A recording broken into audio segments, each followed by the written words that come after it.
Welcome to the Identity Maze, where we explore the paradox of human connection in the global age. I'm Avadana. Let's step into the maze. We all make decisions every day.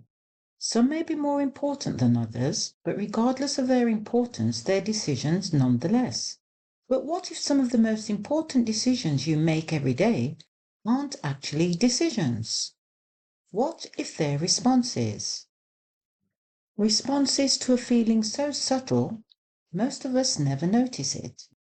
This feeling, although subtle, informs us that something is missing. It may arise from an unanswered question or a social gap waiting to be filled. There are many situations that stoke this subtle feeling within us, but regardless of what they are, the feeling they invoke is one of curiosity.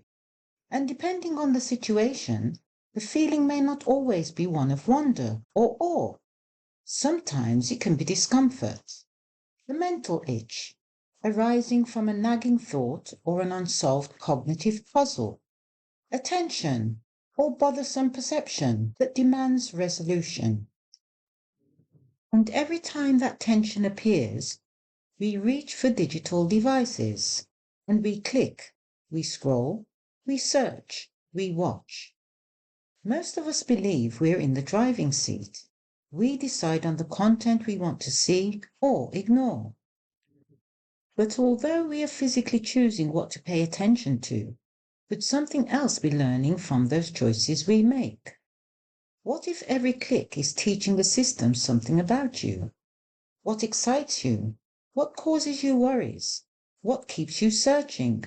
And what if, as a result of this, modern algorithms are becoming remarkably good preempting the question you will ask next and identifying the unanswered questions that bother you?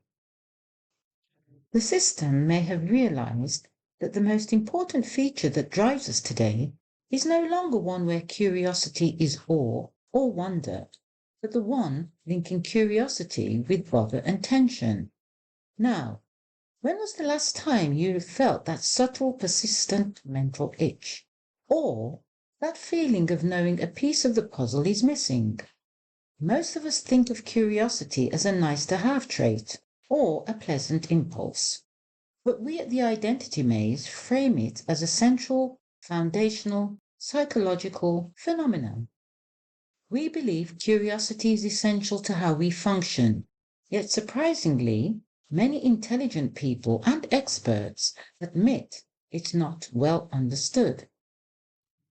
Now, one thing we can say we understand about curiosity is that it actively pushes us to fill in the gaps in our knowledge.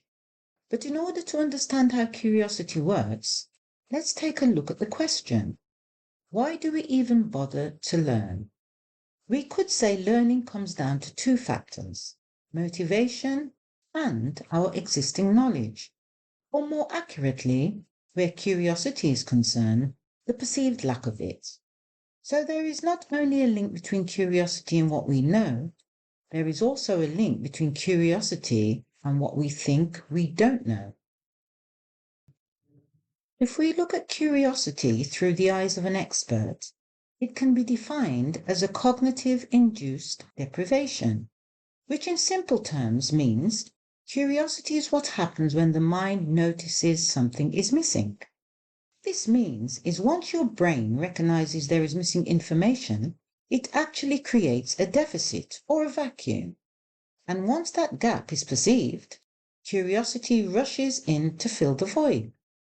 This realization that there is something we don't know creates internal discomfort, and this is a neurological cliffhanger. In essence, the moment we notice that there is something we don't know, curiosity begins pulling us toward it. Modern algorithms have become experts at finding our cliffhangers. This is not because they understand curiosity, it's down to the fact that they understand behavior. And as a result of our behaviors, they have learned and are able to recognize those questions that will make us pause, the mysteries that will make us click, and any gaps which keep us coming back. But not everyone agrees that curiosity begins with discomfort. Some researchers argue that curiosity can be driven by attraction rather than deprivation. They believe we don't always seek knowledge because something feels missing. Sometimes we seek it because the discovery process itself feels rewarding. In effect, what they are saying is the chase is pleasurable and the question is exciting. What level of study do you think reflects this? Perhaps both the attraction and deprivation perspectives have merit and are true.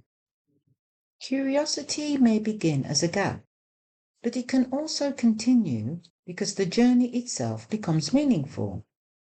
Curiosity can lead us to answers that may satisfy us, but it is often the questions that arise along the way that change us.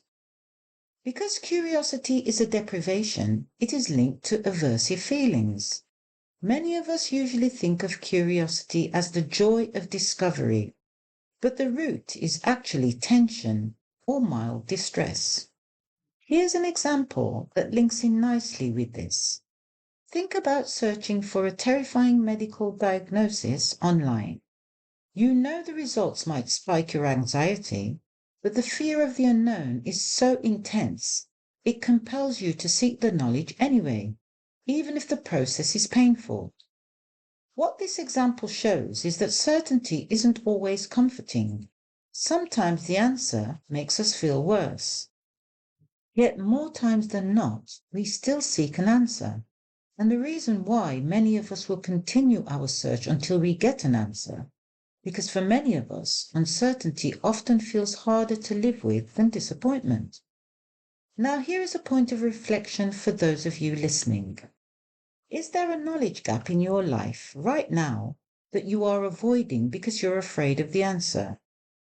Are you facing the paralyzing barrier? This is the tension between wanting to know and fearing the difficulty of knowing. It takes real resilience to move past the initial aversive feeling, but move past it you must if you want to improve your understanding. Do you think you can? The role of the paralyzing barrier is to prevent us from moving forward. But if we push through the discomfort, the process can become rewarding. And bridging this gap brings intense feelings of pleasure and satisfaction. And this is a neurological payoff. The neurological payoff isn't just about feeling good. When we actively nurture and intentionally expand our natural desire to learn, explore, and understand the world, we are cultivating our curiosity, and this increases neuroplasticity. This happens because once we encounter novel information, our brain has to create new neural pathways. It challenges our established patterns and increases our cognitive flexibility. The identity maze uses the following analogy to explain this.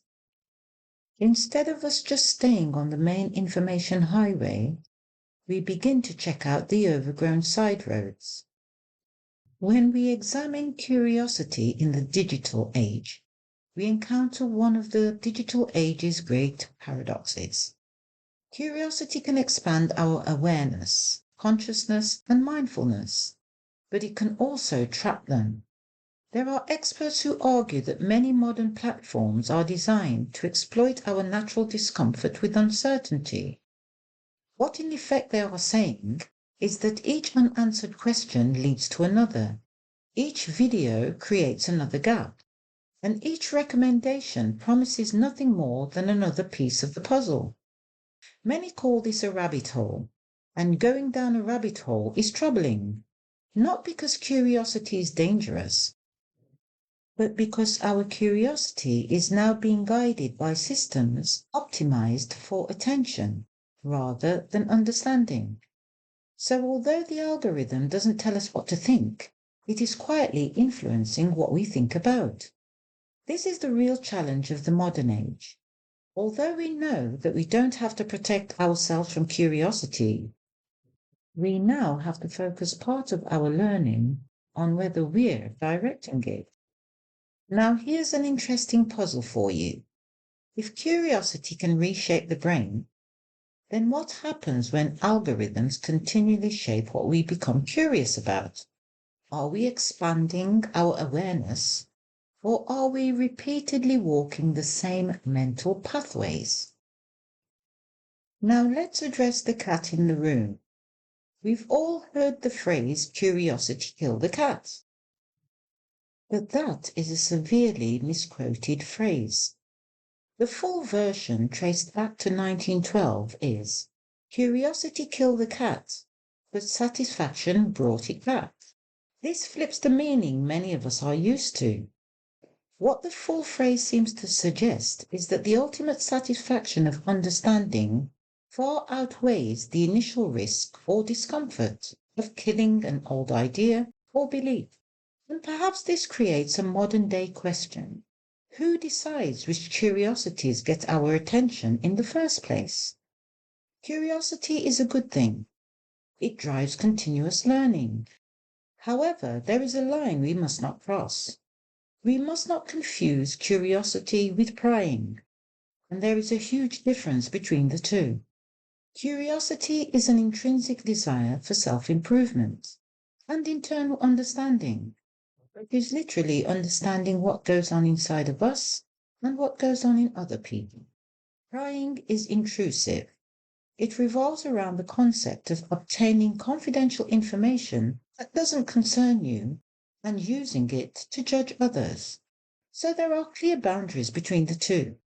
We can say a curious person wants to grow, but a prying person wants to control. Today's challenge is our information landscape. It focuses heavily on separation, exclusion, and difference. Shared humanity is often downplayed in favor of division. This episode is a direct challenge for all of us to use our curiosity to investigate anything we've overlooked. We at the Identity Maze are specifically focused on our capacity for interconnection. This nudges us to move past trivial gaps or differences and towards profound self-discovery. The first step towards this is introspection. Are we passively consuming filtered information that causes fear and division? Or are we using our curiosity to find the truth and hidden unity that exists beneath all perceived separation or division? It is important for us to always bear in mind that every discovery changes what we know, but the best discoveries change who we are. Most of us think the greatest algorithms exist on our digital devices. But think again. It may be forming inside our own minds. The external algorithm learns from us. It does this through a collection of habits, assumptions, and patterns that quietly determine what captures our attention. But is there a possibility that the internal algorithm becomes us? Meaning, will the algorithm one day have so much control or influence over your life that you're totally defined by it? Now take a moment to think about this. If the world is constantly pushing information that focuses on exclusion and division, are there new knowledge gaps your curiosity is already being primed to fill?